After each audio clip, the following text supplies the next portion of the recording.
I want to introduce someone who is a good friend of mine, and lest we forget to bring up a amazing representative of the Jewish community. This is a dear friend and a state senator. His name is Sam Bell. Where is Sam? There's Sam. So Sam will not really tell you this. You have to kind of force it out of him. But Sam has been alone, or nearly alone, in the state Senate, fighting for Palestinian rights, fighting against Zionist resolutions and a bunch of pro-Israel garbage. And so Sam has been one of the only people to support that fight. And so I want everyone to give a very large round of applause to Sam Bell.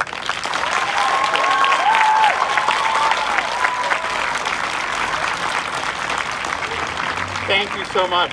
It's deeply humbling. And this is a strong crowd today. They say that this movement is weak, that its voice will never be heard. But here we stand, 1,000 people gathered here in Providence. And will we make our voice heard? Yes. Yes. Didn't hear you. Yes. That's right. No more silence. That's right. We need no more silence. Because today we commemorate one of the most shameful events in recent history. Not just the slaughter, but the removal of hundreds of thousands of people from their land through a campaign of state-sponsored violence and oppression. It was wrong, it was immoral, and its legacy continues to this day, year after year after year. And right now, we watch yet another wave of violence, bombing of apartment buildings, sending armed troops to invade the Al-Aqsa Mosque, very sacred time, of offensive violence. And we have to say why it is being done.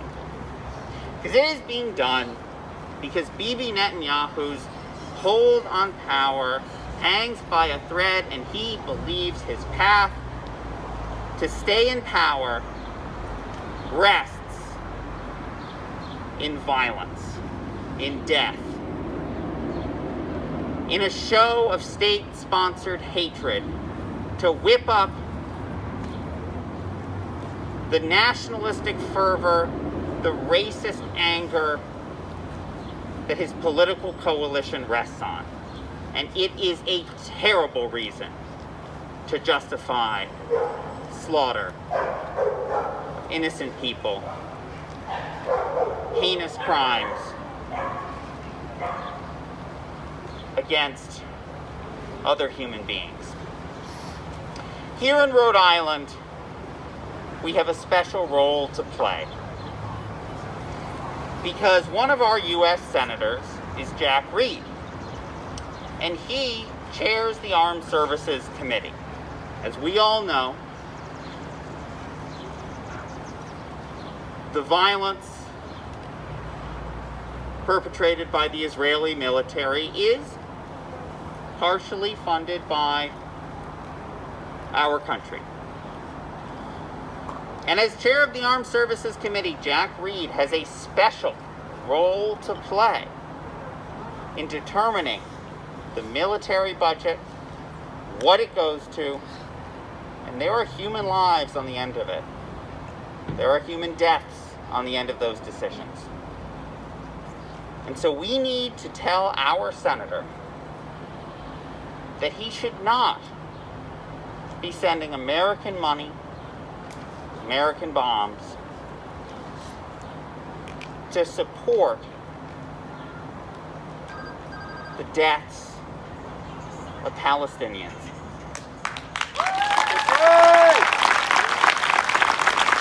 Jack Reed needs to hear from all of you. Because he could be a hell of a lot better on this, let me tell you. And he has power. And because this is still a democracy, we have power too. That's right. As an American Jew, it is always hard for me, it's always hard for all of us. Because this violence is, we may not like it, but it is being done in our names as well. And it's a burden we have to bear. It's a responsibility we have to shoulder. Because we, the American Jewish community, have an obligation to stand for peace, to stand against death, to stand against the seizure of land, to stand against sacrilegious acts done for the worst reasons to oppress fellow human beings.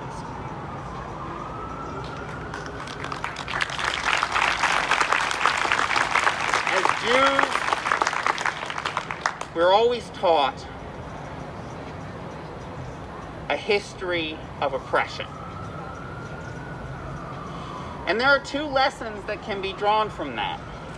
Some, unfortunately, draw from that lesson this idea that we, the Jewish people, have a right to oppress others. And that is wrong.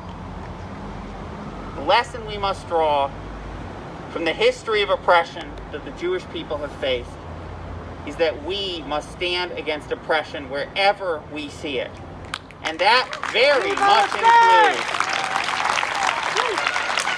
the oppression perpetrated by the State of Israel on Palestinian citizens within its borders, Palestinians in the occupied territories, and all the oppressed minority groups that the State of Israel is oppressing. We must stand against that as American Jews and as Jews everywhere.